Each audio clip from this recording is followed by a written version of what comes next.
Good afternoon, everyone, and welcome to this Royal Irish Academy of Music online guest lecture.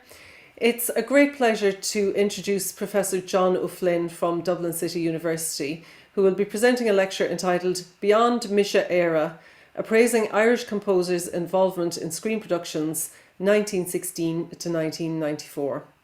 John O'Flynn is Professor of Music at DCU, where he teaches courses in popular music, film music, music sociology, intercultural music transmission, choral and group performance, and solfège musical techniques, and also supervises student research to doctoral level.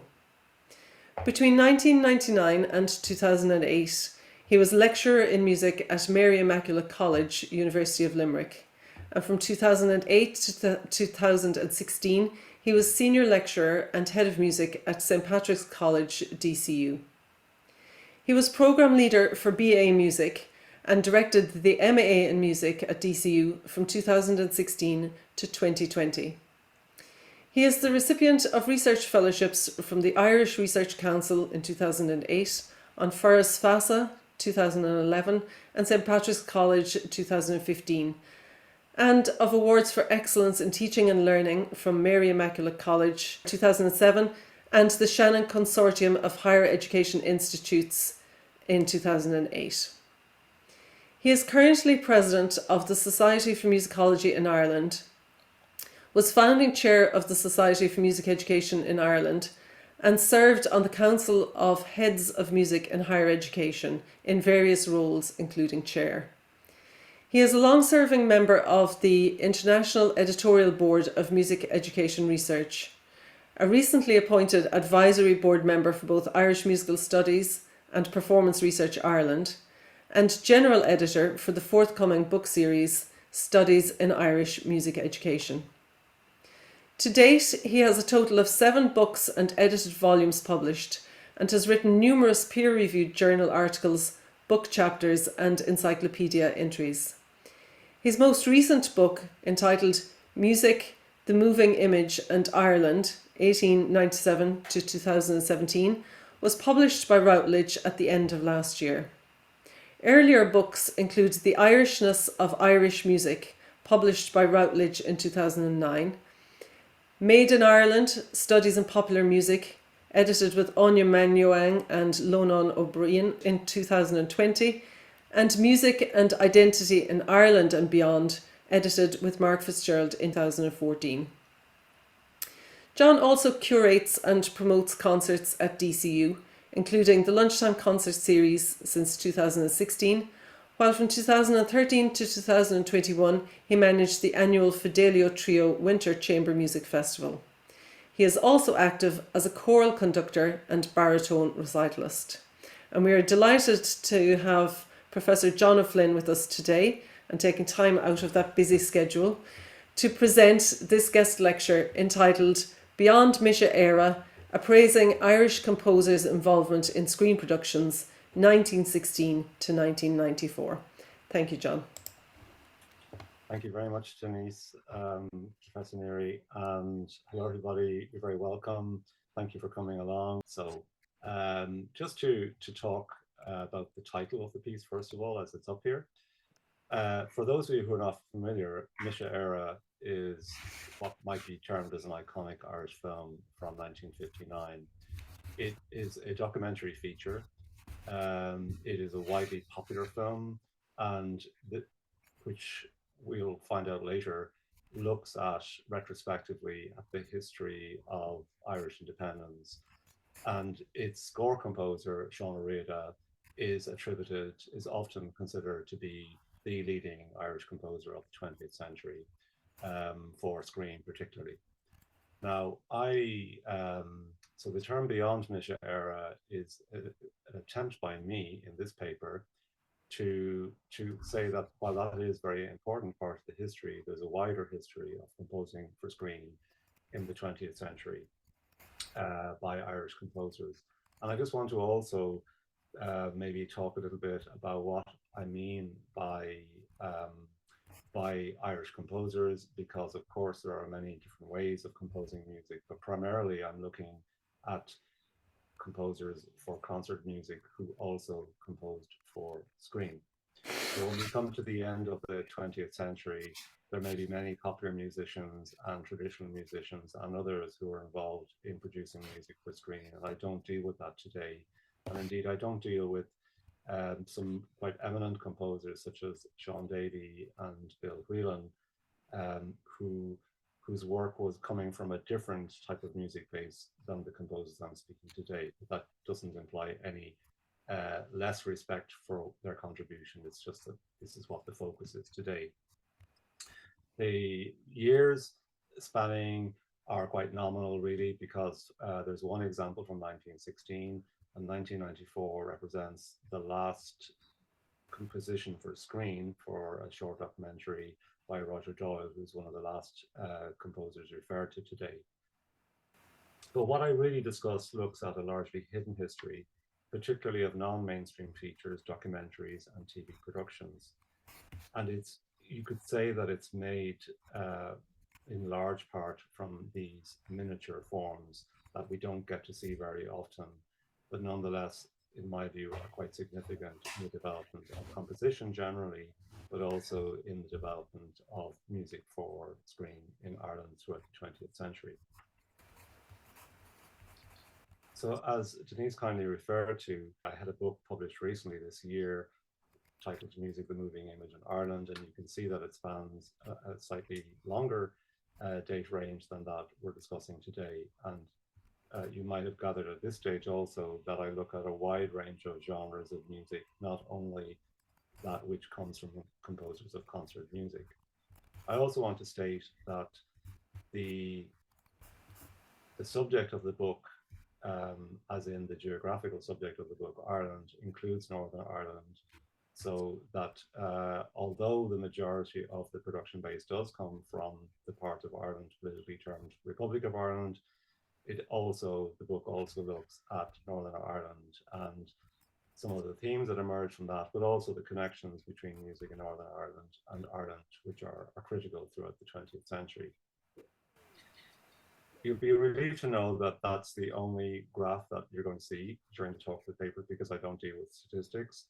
But I have included this to suggest that while there isn't a perfect bell curve, we do find that there's a very slow beginning and an almost absent beginning for the involvement of Irish screen composers in the early 20th century. And then there's an exponential rise in that, particularly after the Second World War, both in Northern Ireland and Northern Ireland. And some of this comes down to a number of factors: better infrastructure for music, especially orchestras in both the Republic and Northern Ireland. We have, much earlier than that, investment from British film industries, which led to some productions from Northern Ireland. A lot of propaganda was carried out by both countries around this time after World War II. So these information films, which were somewhat giving information, but also giving a particular slant or construction on national identity, both in Northern Ireland and Ireland. And then in other material terms, you have the establishment of Ardmore Studio, so the first proper recording studio for film in Ireland in 1958 in Bray, just beyond Dublin in County Wicklow. And of course, then you have TV stations developed later in Ireland than in Britain, first in Northern Ireland through UTV and BBC Northern Ireland, and then in 1961 through the establishment of RTE. So these were factors that led to this exponential growth from the 50s through up to the 1980s. But what we find then after the 1980s is there's a gradual decline, and as I've come really to the conclusion of the paper already, there's a gradual decline for a number of reasons. First, film production gets a much stronger industrial base in Ireland. So we find that the film producers, the film directors, are now looking to an American model. And I think here of Jim Sheridan's films, and he invited Elmer Bernstein, who was a seasoned Hollywood composer, to come to Ireland. And this is around the time that the Irish Film Orchestra is set up, in large part due to the work of Bill Whelan. So from this period, from the 1990s, you find that there's a different type of film music being composed. and that the composers of concert music are largely not involved. However, that's not to say that there isn't a classical music basis for that, because we find that we have composers who studied at this institution, the Royal Irish Academy of Music, like Niall Byrne, Brian Byrne, and later composers. And while these are now primarily film composers working in the 21st century, much of the basis of their education is in classical music training. But these aren't necessarily any more composers who are writing symphonic works and other works for orchestra. So there's a little bit of a parting of the ways at this point.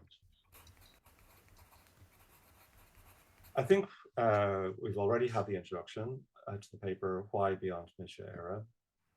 And then just a preview what I'm going to talk about for the remainder will be from silent film to ballad films, the composer Eamon O'Gallagher. We'll briefly look at Northern Ireland post-World War II. Sean O'Riordan, the composer of Mise, Éire and his wider legacy. Composers who followed Sean O'Riordan, John Beckett, Brian Boydell, AJ Potter, and Gerard Victory. And we will look at the one composer from this set of three, John Buckley, Saoirse Bodley, Roger Doyle. We'll just look at an example from John Buckley. And I've already addressed the decline in involvement by the turn of the 21st century, although I will hopefully finish this talk with an example from the 21st century that sort of brings us back into the beginning as well, wheel for a full circle, as it were. I should say that the way I'm presenting this today will be a combination of extemporization and reading from some parts relating to different clips and so on. And please excuse me if there's a little bit of toing and froing with the clips. While I was able to embed some clips onto the PowerPoint, for copyright reasons, others are not available, and therefore I have to go out of the PowerPoint and try and get those. And there's one clip in particular, the second one we'll hear, where I'll invite you to turn up the volume on your own device because it's quite low. So just to have some brief historical notes on film music in Ireland, the history in this country goes back to 1897, just a few years after the first films were screened by the Lumiere brothers in Paris. And in 1897, you find the first footage in Irish cities, Belfast and Dublin. And these are just of ordinary, everyday events, and they're screened at theatres in between variety music shows. So from this time, cinema becomes very popular. And as I said, it's mixed in with music. So I suppose, even though we use the term silent, it's a misnomer because there was a lot of music taking place at these screenings. But we don't get a first dedicated cinema in Dublin until 1909. That's the Volta, in current Jervis Street in Dublin, if you know Dublin. And it was managed by James Joyce and Associates. Joyce, of course, had a great interest in cinema as well as in music. Ireland actually had its own film production from the 1910s, and much of this was actually in Kerry. So the American Calum Company had an Irish production base, an Irish version of the company. And you find that a lot of the films that were produced in Ireland were based on literary texts or on contemporary political themes, and as well as some original themes. But from the onset of synchronized sound film, which is largely thought to be around 1927 with the jazz singer, you find that it's mostly Hollywood and British composers who are writing for Irish themed films. And we can think of people like Max Steiner, a British composer, William Olwen, French composer Maurice Jarre, Oliver North, many others. We can go right up to John Williams at the end of the 20th century.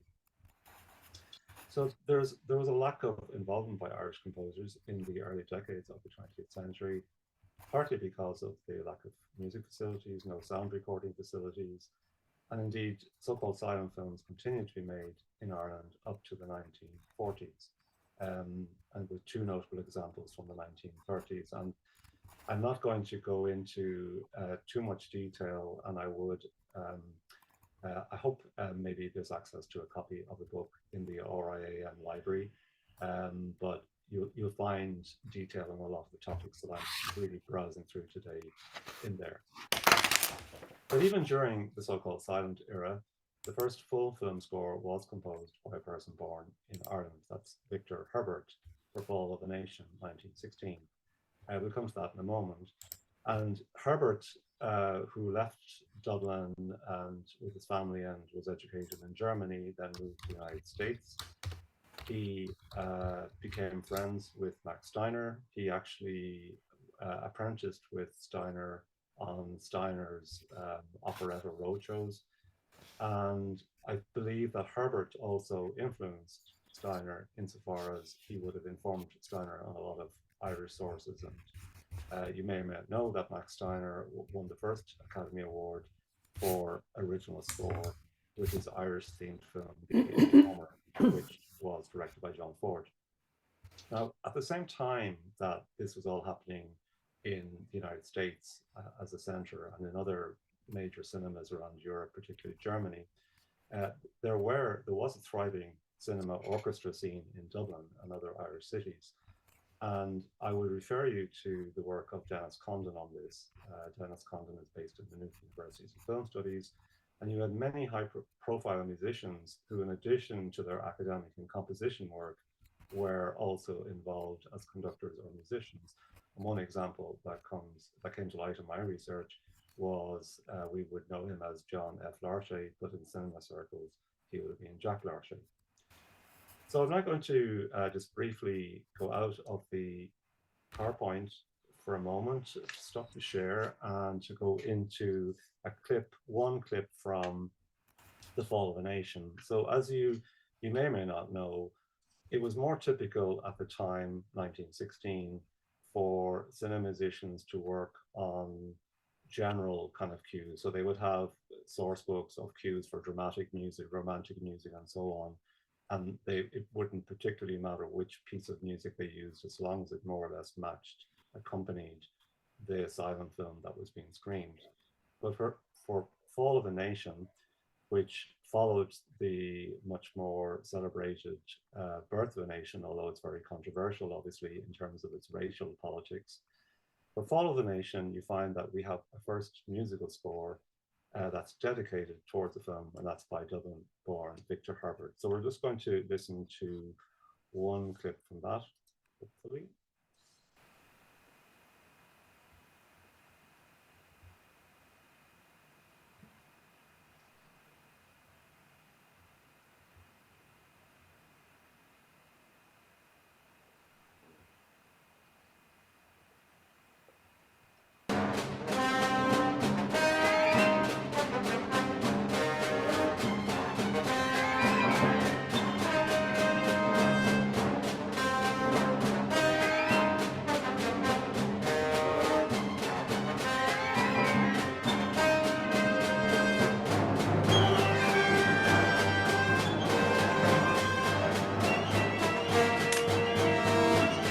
Stop there.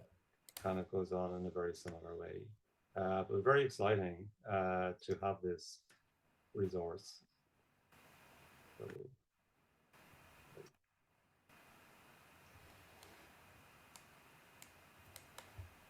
we're now going to go to so-called ballad films. So I made reference earlier to The Jazz Singer from 1927 featuring Al Jolson, and as soon as you have from Hollywood the synchronized sound film, music features very much in these films. And so the idea of popular entertainment and film entertainment became entwined to a large degree. From an Irish-themed point of view, you have the notable involvement of the tenor John McCormack in Irish-themed films with music narratives from as early as 1930. Then moving on to a few years earlier, and sometimes the dates for these film releases vary depending on the country, but I've put in the date of the release in Ireland. So we have Irish Hearts, and it has a score by Herbert Hughes, which I think in my research came as a surprise to me that there was a score, very early score by Herbert Hughes. Now, similar to many of the scores, Irish theme scores from this early period, you find that composers are using arrangements of known tunes. There is some incidental music that is original, and they're quite limited in terms of their orchestral resources. So for Irish Hearts, Hughes probably didn't have much more access to anything beyond the double quartet that is used for that. You notice also the figure of Brian Desmond Hurst, who's a Belfast-born director who has quite an imprint on many Irish themes throughout the 20th century. Another figure that I came across in my research that hadn't come up in any encyclopedia reference to musicians from Ireland was a composer called Guy Jones, and was later based in the UK. Again, mostly he would mostly have been known as a conductor and arranger, but he did score for a series of British-produced Irish-themed ballad films, including Kathleen and the ones that you see there. So again, similar to Hughes, the music doesn't have that much original score in it, by which I mean most of the themes are derivative of known tunes, but you do find there is original treatment of these, and you do find some original incidental music for them. We next come to the figure of Eamon O'Gallagher, who in my view is underestimated in his contribution to the development of music in Ireland in the 20th century. And I think that comes largely from people viewing him as a conservative composer, by which they are referring to his stated opposition to musical modernism. And you can see there from his influence from, he studied at the Academy, but he also studied briefly with Vaughan Williams, that it's this pastoral orchestral style that he has great preference for. I came across quite recently, just about a year before the book was eventually submitted for publication, a taped interview of his held at the Contemporary Music Centre. So it was his recollections of his life. And he refers to a strong interest in Irish traditional music and how it might translate to orchestral style, or as he calls it, concerted style. He also seems to have been a man about town. And when I listened to the interview, I thought this really wasn't a very conservative person, whatever about him being a conservative composer. He seemed to have a lot of fun working around as a cinema pianist. Was also a subconductor for many popular orchestras, including those for shows by Gracie Fields. He had arrangements which were a mixture of traditional and classical music for the old Clonmel ensembles that were frequently broadcast on RTE radio. And that was similar to David Curry's Irish Rhythms band that was broadcast on BBC Northern Ireland, as Ruth Stanley has researched. Now, this is also important, I believe, that O'Gallagher was musical director at the Abbey Theatre, and there's a very strong link between the Abbey Theatre and the development of Irish film from the beginning, really, of sound film. And obviously, he has therefore experience in composing and scoring incidental cues, and this translates very well into his work for film. Now, his output in film music is nothing that could be compared with Sean Reid, as we look at afterwards. But I think he deserves and he merits credit as being the first person, to my knowledge, who has written a substantial film score. So in other words, while it does have these arrangements, there's a lot more development, and it's a much longer film, basically, so he has much more to write. So he uses the traditional material, the romantic pastoral orchestral style, and before I come to that with one example, he also wrote for one other British-produced feature titled The Strangers Came, for which there is no extant film reel or score, but which O'Gallagher records going to London to record with 50 members of the London Symphony Orchestra. And there are many newsreel and documentary shorts. And you'll find that all of these listed in an annotated catalogue for a master's thesis by Clement McManus from 2009 from Dundalk Institute of Technology. So I'm going to go out of stop sharing this one again, and I'm going to go into a Vimeo account, and you might need to put the sound up for this because it's because of the quality of the recording. This has been digitized by the IFI and kindly shared with me, and obviously is under copyright.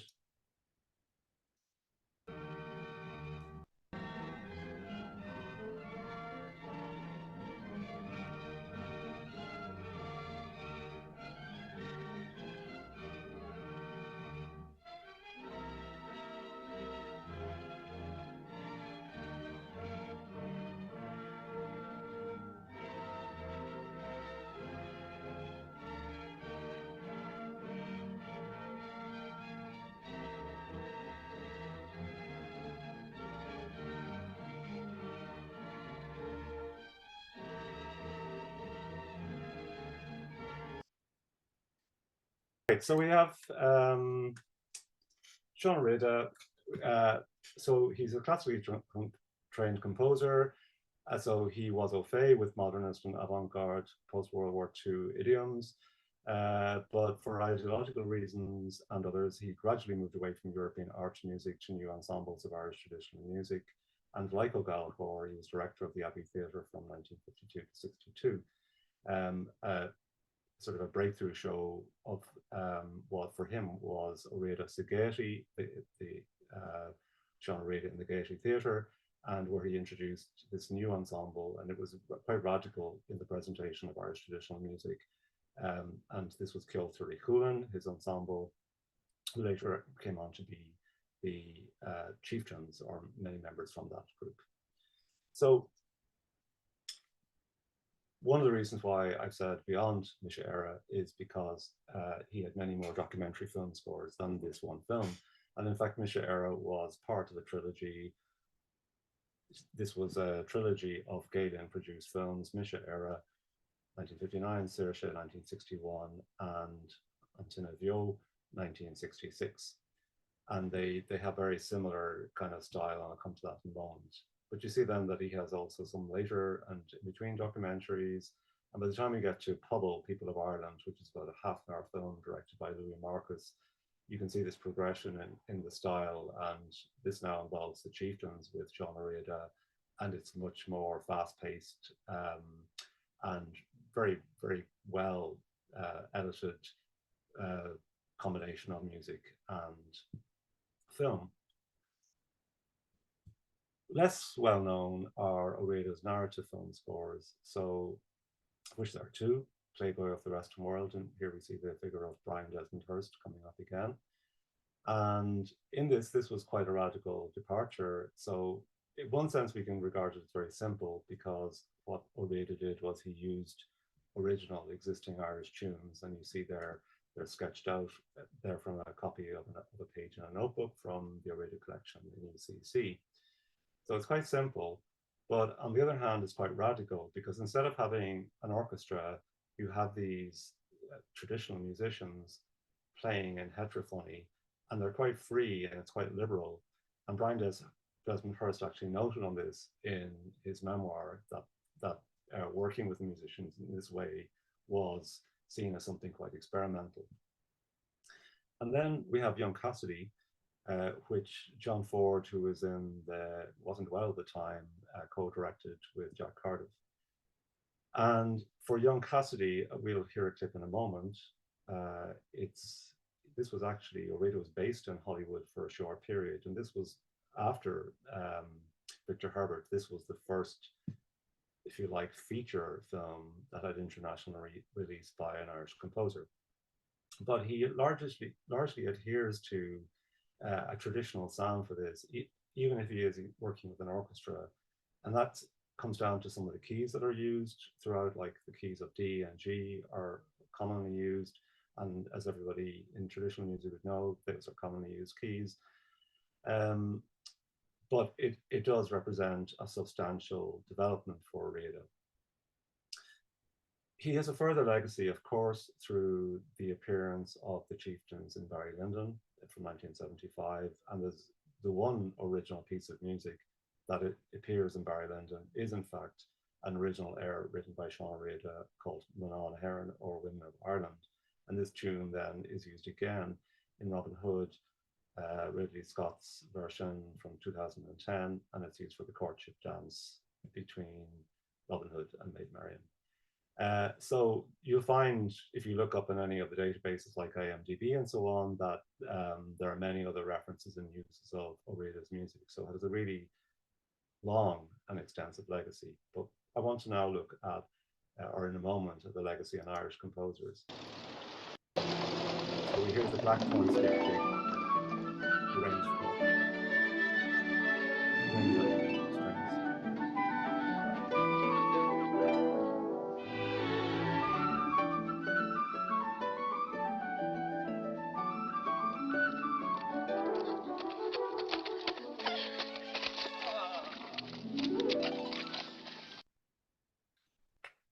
So to talk briefly about the text that this paper is beyond.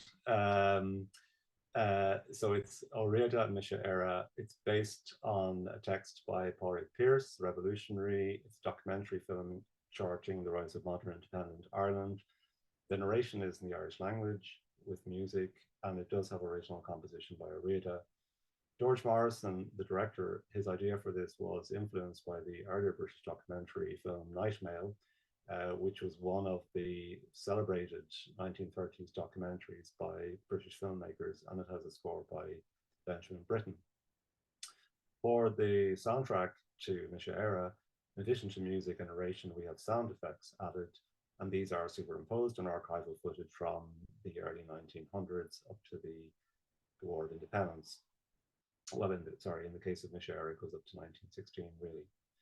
And the best source of information, the best analysis, in my view, to date on this has been a chapter by David Cooper, and he identifies 6 types of musical material. You can see them there. So traditional tunes are given treatment, and they often become themes.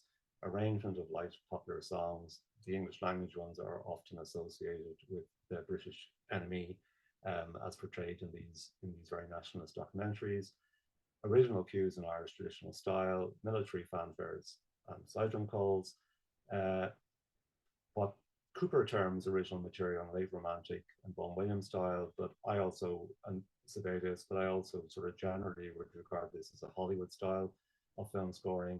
And then we see the Darmstadt influence, where there is some of the modernist cues, but with non-serial characteristics there. So because this paper is called Beyond Mise, Éire, I'm going to take an example from another of his film scores from the trilogy, and this is for Saoirse 1961. So for the main theme of Saoirse, he famously, for Óire's Mise, Éire, he uses Róisín Dubh, but for Saoirse, the main theme that we hear first is the rebel song, The Croppy Boy. And then he, for a second theme, which we're going to hear, and just have a look at it, he uses this this version of the Bonnie Bunt of Roses, and I'm grateful to his son Padre Óire for pointing this out to me. And as you might expect, this would be a theme that would have a major sound, because it looks as though it's in G major or in G Ionian mode. But when we hear it, he actually gives it a minor modality. Very simple device, but very, very effective one. And we hear sort of some of the characteristic doubling of the woodwind that you have in Óire's documentary scores as well. So here is the clip. It's from, so the clip is obviously footage before the War of Independence. It's actually the ceremony or the funeral of Terence MacSweeney in Cork.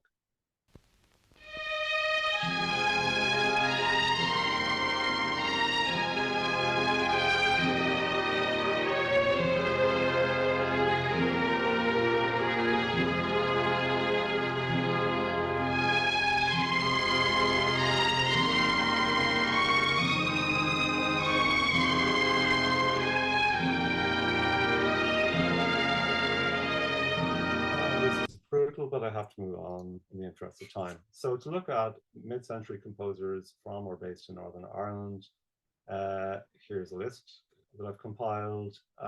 Hamilton Harty didn't write any original score for screen, but some of his existing music, particularly Finnegan's Wake, is used.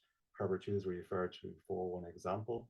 Redmond Friel, not a composer many people are acquainted with, but wrote a lot of incidental music for ballet, miniature forms, arrangements of traditional airs, and so on. And he wrote for a few documentaries, but primarily a travelogue called 2 Hours from Derry. We'll speak about John Trimble, who's obviously a major figure in 20th century composition in Ireland. Havelock Nelson would be one of the most prolific composers, again of miniature forms related to the screen, based in Northern Ireland. And a lot of these were these documentaries and travelogues. But among his major output also was that he was the director of music for the Northern Ireland version of the long-running BBC TV series Songs of Praise. So he's much involved in that.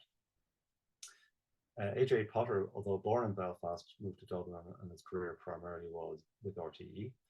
And a composer I came across only quite recently was the name of Alexander Faris, who popularly is best known for his music for the UTV drama, period drama Upstairs Downstairs, I think from the 1970s. And a more critical production would have been his music for a realism typesetting of Brenton Behan's The Careful. So I've sort of provocatively put up this term, voice of Ulster, because John Trimble, in fact, just had two compositions for screens, but they're two quite substantial ones. The Voice of Ulster was a 1949 documentary. It was produced by the London-based Centre Office for Information, which is, you could infer as a propaganda outfit, and Voice of Ulster was one of those films that was constructing a Northern Ireland identity as a new state. Of course, a composer takes commission. So in looking at Trimble's score, what we see is somebody really au fait with working with an orchestral pastoral idiom, and it's one of the more successful documentaries that use this style. And then the other side of the diptych here is BBC publicity material for Blind Raftery, based on the Irish poet from Mayo. And it was only the second TV opera produced by the BBC and broadcast several times, including from Dublin. So after Oreada, we have the figures of the following figures here. I can't go through them all because of time constraints, but a number of these composers, particularly from Beckett down to, say, Gerard Victory, were really highly prolific, and it coincided with the years of RTE, the many short documentaries that were made, as well as some drama series. People might be surprised. Some of my musicologist friends were surprised when they became acquainted with the book that John Beckett emerged as a figure, and of course he has the famous cousin Samuel Beckett. And he followed, and he had many commissions after Oreada to write for these documentaries with national themes, which we also see some of his more experimental ideas in music coming through. So here's one example from These Stones Remain, which was directed by George Harrison. It was very popular in the 1970s, these abstract landscape documentaries.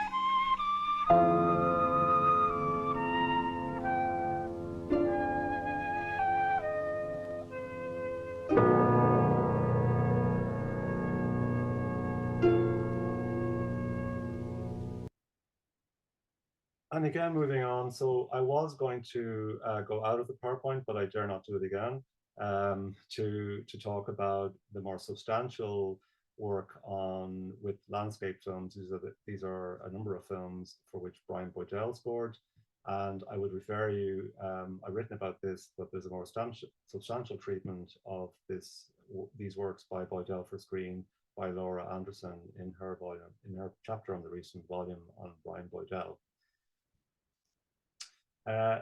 This image is from the TV opera Patrick from 1965. It was the sole TV opera produced by RTE. When I say TV opera, I mean originally composed for TV. There were, of course, many existing operas screened after that. And here we see Bernard Greevy from the still shot from RTE. So I'm afraid I don't have time to go through too many more composers. We'd have to come to a close to talk quite soon. So Potter was one of the most prolific composers, and I know there's a big anniversary coming up, and perhaps that's the subject of another talk. I previously gave a talk for an SMI conference in 2020 on the output of Gerard Victory, who again is a huge figure in 20th century Irish composition, and without that much research carried into his work to date. For his TV documentaries and for other work that he did for TV, we find that he was quite eclectic in style, but he wrote a lot of original material. In fact, I think more successfully than Oreada in rewriting original Irish tunes, and he has a particular liking for Mixolydian mode, as we can see from this example and from the next. So just coming to a close, I wanted to talk then about one composer from towards the end of the 20th century, John Buckley, and the benefit of having an interview with John Buckley on his work. So he scored for just 3 productions, and the central one I want to look at here is the short film, The Woman Who Married Clark Gable, for which he wrote just a minimal number of cues. He worked with renowned director Thaddeus O'Sullivan, and the central cast of this short film included Bob Hoskins and Brenda Fricker. So it's mostly incidental music that he wrote in a tonal style for it. Notable about Buckley's music is that there's no reference whatsoever to Irish idiom at all. And this is something that we find that comes towards the end of the 20th century. So you can see the way that there is this augmentation of the rhythm values, and then Buckley uses a lot of extended instrumental techniques in his scores. So this is an atmospheric cue, and it takes place at the Palm House in the Botanic Gardens in Dublin, and there's no dialogue, so music takes quite an important function in film studies, what's called a metadiegetic function, in terms of possibly what's going on or what's the tension between the protagonists in this scene here. And also find from the beginning of the drip from the pan, the integration of the sound with the music.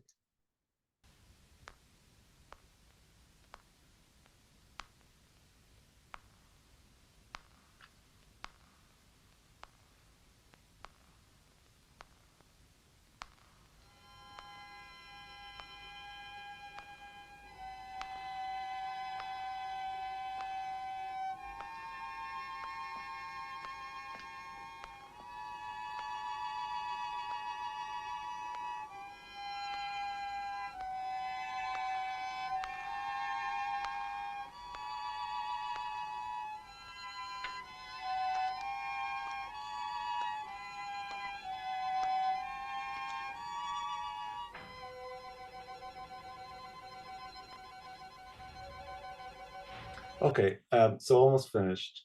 I'm sorry for cutting that clip a little bit short there. I want to, before going to the last clip, I want to just talk a little bit about references in addition to those that were mentioned along the way.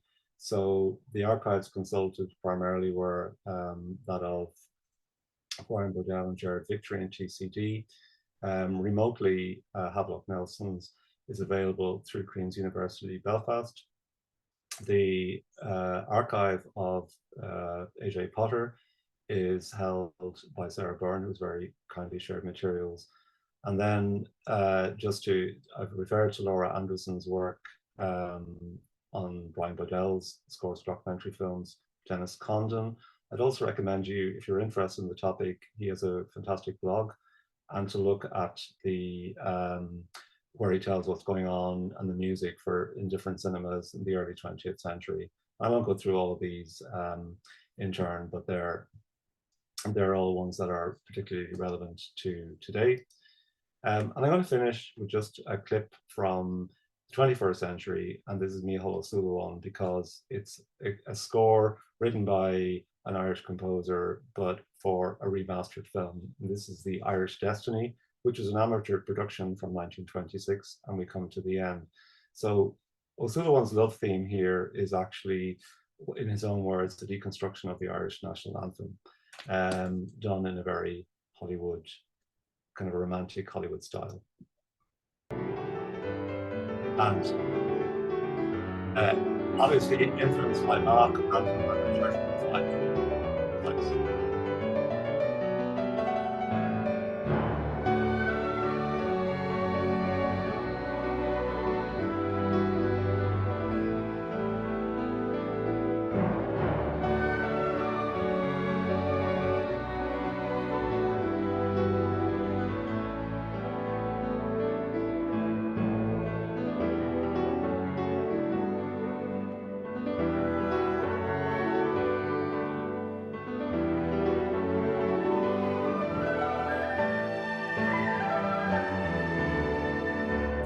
Stop there. Thank you very much.